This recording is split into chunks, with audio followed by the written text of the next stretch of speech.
Muslims welcome the holy month of Ramadan with a mix of joy and deep concern. How the U.S. military is scrambling to build a floating dock for urgently needed aid to Gaza. The Netherlands opens a Holocaust Museum as protesters oppose Israeli president's presence. Today is Monday, March 11th, 2024. And this is the Dunkley Report International News. Muslims around the world are welcoming the arrival of Ramadan, a month of dawn-to-dusk fasting, intense prayer, charity, and feasts. They will savor the traditions of their own diverse communities that include holiday treats and evening diversions. But the tribulations faced by fellow Muslims are never far from anyone's mind.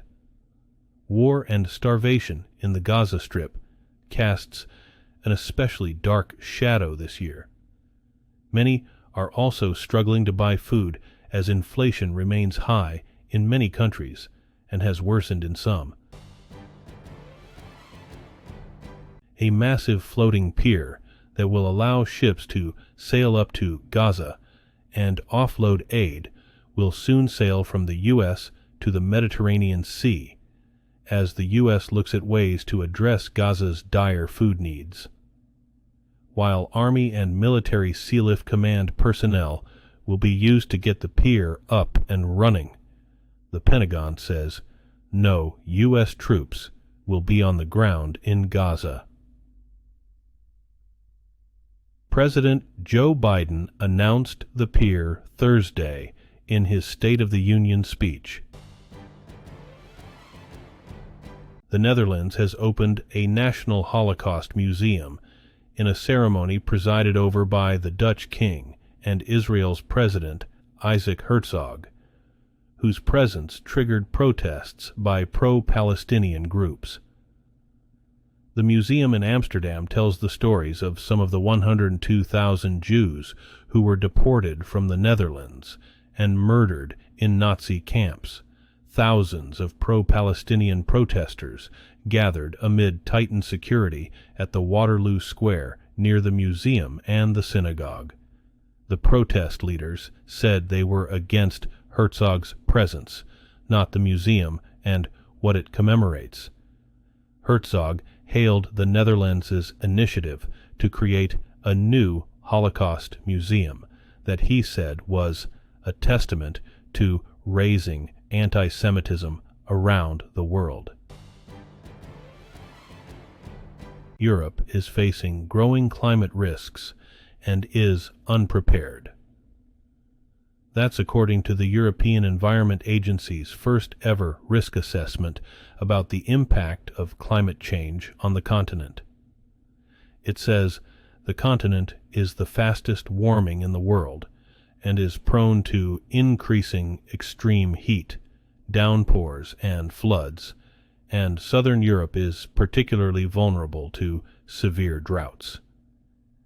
It says the bloc has made substantial progress and has a lot of policies to counteract the long-term effects of climate change, but societies are not prepared for more urgent climate threats. Ukraine awoke to another day of war with Russia, but also a bit of good news. A journalist had won the country's first Oscar for a harrowing documentary on the first days of the war. The film 20 Days in Mariupol by Associated Press journalist Mstislav Chernov won the Best Documentary Award. The victory was bittersweet. An emotional Chernov says he's probably the first director to wish he'd never made the film and that he'd exchange his statuette for Russia not attacking Ukraine. The award was applauded at home for its message that Chernov had amplified from one of the world's biggest stages. Sweden's national flag has been raised at NATO headquarters to cement the Nordic country's place as the 32nd member. The ceremony on Monday came more than 2 years after Russia's full-scale invasion of Ukraine, which persuaded Sweden's reluctant public to seek safety under the alliance's security umbrella. Swedish Prime Minister Ulf Kristersson, Crown Princess Victoria, and NATO Secretary General Jens Stoltenberg looked on Monday as 2 soldiers raised the blue banner emblazoned with a yellow cross among the official circle of national flags at the headquarters in Brussels. Sweden set aside decades of post-World War II neutrality when it formally joined NATO on March 7th. Finland joined last year in another historic move, ending years of military non-alignment.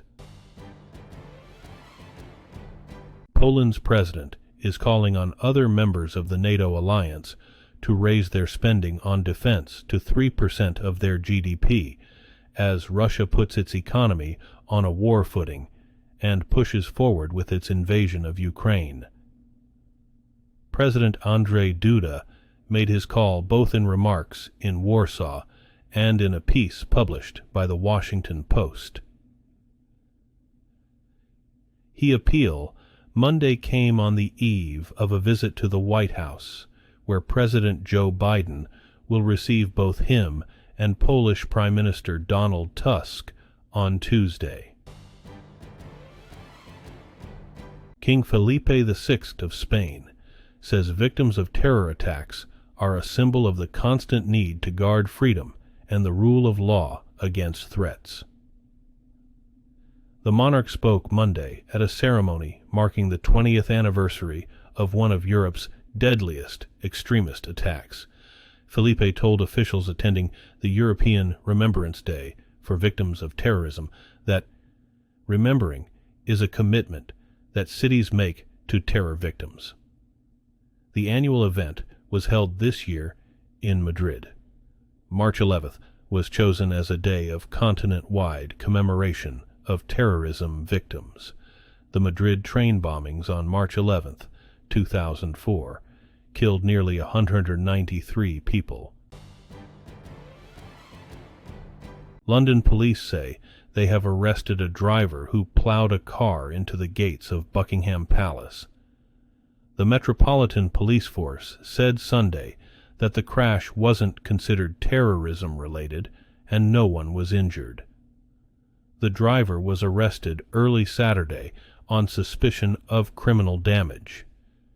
He was held under the Mental Health Act, but has since been released on bail. Police said that they were investigating the circumstances of the crash. Metal fencing was placed in front of the entrance to the palace, and the gates were boarded up Sunday as tourists strolled past in the rain. More than 20 progressive groups are coming together to forcefully reject pro-Israel groups' efforts to primary challenge liberal members who've been critics of Israel's military offensive in Gaza. The new coalition is called Reject AIPAC.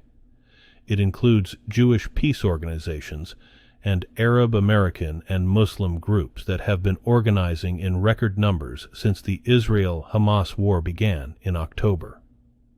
Their efforts are a direct response to pro-Israel political action committees, like the American Israel Public Affairs Committee, or AIPAC, pledging or planning to spend tens of millions of dollars to try to defeat members of the so-called Squad in Democratic primaries and the general election this year. Thank you for joining us here at the Dunkley Report International News. Don't forget to like and subscribe for the latest breaking stories.